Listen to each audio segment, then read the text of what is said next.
The US Navy mounted a 35 kilowatt laser on CVN-77. It burns drones out of the sky for $5 a shot, powered by a nuclear reactor that never runs dry. And the comment section exploded. Some of you did the math. If the laser needs 2 to 5 seconds per target and the enemy sends 5,000 drones, the laser is worthless. Others went further. Wrap the drone in a mirror, cover it in aluminum foil, spray it with reflective paint, paint it blue. A $2 roll of kitchen foil should defeat a weapon that cost billions to develop. Mirror reflects light. Laser is light. Problem solved. It sounds so obvious that it feels like the engineers must have missed something. They didn't miss anything. And what they know, that the comment section doesn't, is that the mirror is not a solution. It is exactly what the Navy wants the enemy to try. Because there is a trap buried inside that logic, and it has nothing to do with optics. It has to do with money. And the laser is not the only weapon on this ship. There is a second system, one that doesn't fire light at all, and against that one, the mirror won't even matter. Today on Navy Decoded, the trap inside the mirror, the weapon behind the laser, and the reason every cheap countermeasure makes the enemy poorer. Subscribe now. Here is the core problem. Kinetic interceptors are economically suicidal against cheap drone swarms. A $2 million missile to destroy a $50,000 drone is a losing equation. The Locust laser mounted on CVN-77 solves this magazine death crisis by drawing ammunition from a nuclear reactor instead of a missile tube. But the real adversary in this story was never the drone. It was never Iran. The adversary is the atmosphere. The environmental variables of the open ocean, rain, fog, and salt spray touch the surface of something far more fundamental. A laser beam traveling through humid, salt-laden air over the open ocean doesn't just lose a little intensity. It gets scattered by water molecules, absorbed by salt aerosols, and, worst of all, it heats the air itself. That heated air changes density, and the density gradient acts like a lens. An invisible, uncontrolled lens that bends and bloats the beam outward. Physicists call this thermal blooming. On a clear day in the Nevada desert, a 35 kilowatt laser is structurally lethal at range. Over the Arabian Sea, that same beam is fighting the atmosphere every inch of the way. Beyond roughly 3 nautical miles, the photons scatter too widely to concentrate enough energy on a single point to melt through a fiberglass airframe. The laser becomes a flashlight, not a weapon. That is the physics constraint the Navy is engineering around, and it starts inside the beam itself. To understand what changed with the Locust X3 generation, we need to go deeper into how a military laser actually produces its beam, because this is not one giant light source. It is dozens of small ones working in concert. The Locust system uses a technology called spectrally beam combined fiber laser. Each individual fiber laser module generates a beam at its own specific wavelength. Then, all of those beams pass through a precision optical component called a diffraction grating, a surface etched with microscopic grooves that bends each wavelength at a slightly different angle. The grating aligns all those individual beams into one single coherent output. The engineering elegance here is not just power, it is survivability. If one fiber module fails during combat, overheats, takes damage, shorts out, the system does not shut down. It keeps firing at reduced power. The engineers call this graceful degradation. We strip away the simplicity of a single source laser. In exchange, we gain a weapon that never fully dies. It just dims. A dimmed laser is still lethal. It simply requires a fraction of a second more dwell time to melt the target. The ship trades a tiny margin of speed for absolute reliability. The X3 generation pushes the output from 20 kilowatts to over 35 kilowatts. The aperture, the diameter of the optical window through which the beam exits, has been enlarged, allowing the beam to maintain tighter focus at greater distance. Every additional kilowatt means less dwell time required per target. Every millimeter of aperture means the thermal blooming problem gets pushed a little farther out. But power means nothing if you can't hold the beam on a moving target. And this is where the Locust X3's tracking system separates it from every previous generation. The fire control software uses a shortwave infrared camera operating between 500 and 2000 cycles per second. To put that in perspective, human vision processes roughly 30 frames per second. This camera is refreshing its targeting solution up to 80 times faster. At that rate, the system compensates for micro vibrations in the ship's structure, wind buffeting on the target, and evasive maneuvering by the drone. The beam doesn't sweep across the target. It locks onto a single point, the fuel cell, the rotor hub, the wing joint, and holds there with surgical stillness while the thermal load accumulates. A drone that rolls or jinks to spread the heat across its airframe is fighting a tracking system that reacquires the same structural weak point faster than the drone can rotate away from it. We strip away range. Beyond 3 nautical miles, the atmosphere wins. But inside that window, the Locust X3 is a precision surgical instrument powered by a reactor that never runs dry, burning targets for less than the cost of a cup of coffee, with a tracking system fast enough to hold a quarter-size spot on a maneuvering drone moving at 100 knots. But the physics of that 3-mile limit creates a problem that precision alone cannot solve. Locust kills one target at a time. A swarm doesn't arrive one at a time. It arrives all at once. For that, the Navy needs something fundamentally different. A weapon that doesn't aim at targets individually, but floods an entire volume of airspace with energy. Not coherent light, broadband radiation.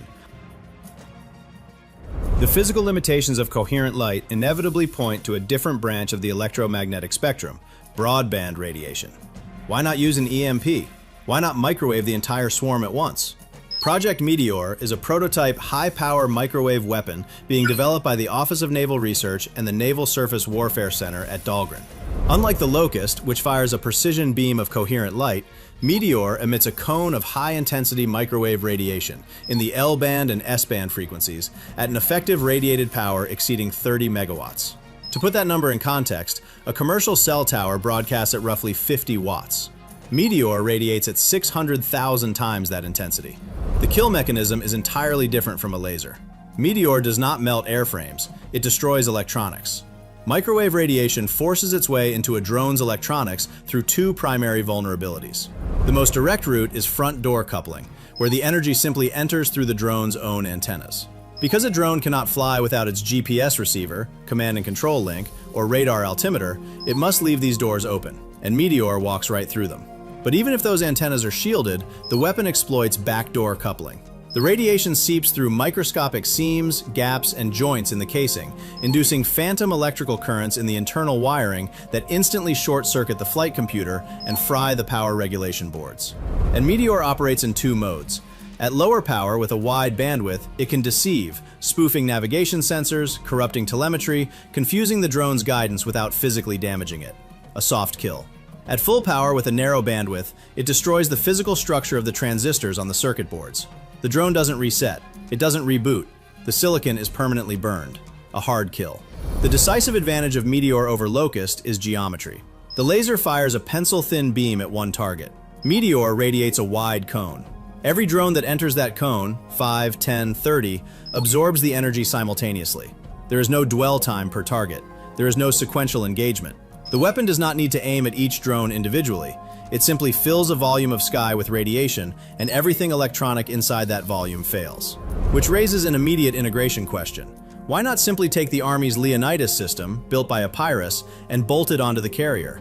The physics answer is brutal. A ground-based HPM system doesn't care what's behind the target. A shipboard system does. If you fire a wide-angle microwave cone from the flight deck of CVN-77, that energy does not stop at the drone. It keeps going. Into the radar arrays on the island superstructure, into the avionics of the F-35CS parked on the flight deck, into the guidance seekers of the SM-2 missiles the escort destroyers just launched. That is called EMI fratricide, friendly fire at the speed of light. METEOR is designed from the ground up for the maritime electromagnetic environment. Its beam steering, its power management, and its firing protocols are engineered to coexist with the Aegis combat system, with the SEWIP Block 3 electronic warfare suite, and with the carrier's own sensors. The combat computer must choreograph every firing window so that the microwave cone never sweeps across a friendly radar or a live missile seeker. This electromagnetic deconfliction, managing the timing and geometry of directed energy fire to avoid blinding your own systems, is the single hardest integration challenge in the entire program. METEOR is still a prototype. The Navy is targeting near-term shipboard testing. It is not operational yet. But its beam geometry offers something that Locust cannot: the ability to engage an entire swarm, not one by one, but all at once. And unlike a laser, microwave radiation is largely unaffected by rain, fog, and salt spray. The atmosphere that chokes a photon beam barely touches a microwave cone. So the Navy is converging on two kill mechanisms: coherent light that melts airframes and broadband radiation that fries circuit boards. But every weapon in history has eventually met its countermeasure. And somewhere, an engineer on the other side is already working on the answer. Let's walk through what an adversary would need to do to defeat both systems. Against the laser, an adversary has three theoretical countermeasures. The most intuitive approach is to coat the drone in reflective material. A mirror? At low power, it might buy a few extra seconds, but at 35 kilowatts, the energy density is so extreme that it destroys the reflective coating within milliseconds. The mirror vaporizes and the beam burns straight through the substrate underneath. The reflection window closes before it ever meaningfully opens. Furthermore, a mirror only reflects efficiently at specific wavelengths. Without knowing the exact wavelength of the incoming laser, that mirror is just expensive paint. An alternative is an ablative coating, a heat-absorbing layer that vaporizes to carry energy away, like the heat shield on a re-entry capsule. This is more effective, but ablative material has mass. A Shahed-type drone weighs roughly 440 pounds, and adding 10 to 20 pounds of ablative shielding meaningfully reduces either its range or warhead capacity. The final aerodynamic trick is to spin the drone on its longitudinal axis, attempting to distribute the thermal load across the entire surface instead of one point. It is clever, but the Locust X3's SWIR camera, refreshing at up to 2,500 cycles per second, tracks faster than the drone can rotate. The beam holds its lock on the same weak point regardless of the spin. Against Meteor, the options are even more constrained. The obvious answer is a Faraday cage, a mesh of conductive metal wrapped around the drone's electronics to block incoming microwave radiation. And in theory, it works, but here is the physics trap. A Faraday cage that blocks external microwave radiation also blocks the drone's own GPS signal, its command and control link, and its radar altimeter. The drone must open gaps in the shielding to receive navigation data, and those gaps are exactly the front door entry points that Meteor exploits. You cannot simultaneously shield against microwaves and receive the radio signals you need to fly. The second option is to harden the electronics. Use military-grade, radiation-resistant components. Rad-hardened chips are real. They work, but they increase the cost of each drone from roughly $50,000 to between $120,000 and $220,000 per unit. And this is the twist that most analysis misses. The entire strategic value of the cheap drone swarm is that it is cheap. The asymmetric advantage exists because the attacker spends between $20,000 and $50,000 per drone, while the defender spends $2 million per interceptor. That is a 40-to-1 cost ratio in the attacker's favor. But the moment the attacker must add reflective coatings, ablative shielding, Faraday cages, and radiation-hardened electronics to survive directed energy, the drone is no longer cheap. A $50, $20,000 Shahed becomes a $200, $20,000 hardened platform. The 40-to-1 advantage collapses to 10-to-1, and Locust still fires at $5 per shot. The Navy does not need the laser to defeat every drone. It only needs the laser to force the adversary to make drones expensive. Thermodynamics handles the rest. Every dollar the enemy spends hardening a drone is a dollar that destroys the economic asymmetry that made the drone swarm viable in the first place. So here is the question that none of the three vectors can answer individually. If the Locust X3 is limited to 3 nautical miles by atmospheric physics, and Meteor is still a prototype, how does CVN-77 survive a swarm right now? The answer is that Locust was never designed to fight the swarm alone. It was never supposed to. The carrier strike group's Aegis-equipped escorts, the destroyers, the cruisers, engage the swarm at 100 nautical miles with SM-2 and SM-6 interceptors. Fighter aircraft from the carrier's air wing engage at 50. Electronic warfare systems aboard the EA-18G Growlers jam and deceive at 30. By the time any surviving drones reach the 3-mile envelope around the carrier, the swarm of 100 has been reduced to a handful of leakers. 5, maybe 8. That is what Locust was built for, not the stampede, the stragglers. And this reframes the 3-mile limitation entirely. Viewed in isolation, that short range appears to be a critical weakness, a compromise forced by physics. But inside the layered defense architecture, the short range is the design. Locust doesn't need to shoot farther because every threat beyond 3 miles is someone else's responsibility. The laser only needs to handle what the billion-dollar missile shield couldn't stop. And it does so silently, without debris, without shrapnel, without foreign object damage on a flight deck full of fueled aircraft.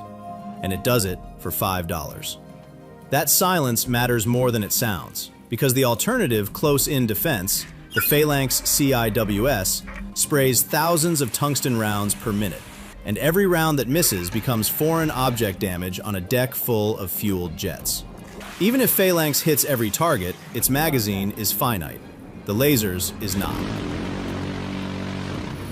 And if the instinct is to simply bolt 10 more lasers to the flight deck, the constraint is not electrical power. The reactor has plenty. The constraint is thermal management, dissipating the waste heat from multiple high-energy weapons without disrupting flight operations on a deck where jet fuel vapors and ordnance are inches away. When METEOR reaches operational status, it will fill the gap between the kinetic outer layer and the optical inner layer, a middle zone where broadband microwave radiation sweeps the remaining drones out of the sky before they ever reach Locust's window. 3 layers, 3 kill mechanisms: kinetic, electronic, thermal, each protecting the layer behind it. And here is the strategic insight that emerges only when you see all 3 vectors together. By handling the cheap threats with directed energy, the carrier preserves its kinetic interceptors. The SSM stays in the tube. The SM-6 stays in the VLS cell. The most expensive weapons in the arsenal are no longer wasted on targets costing tens of thousands of dollars.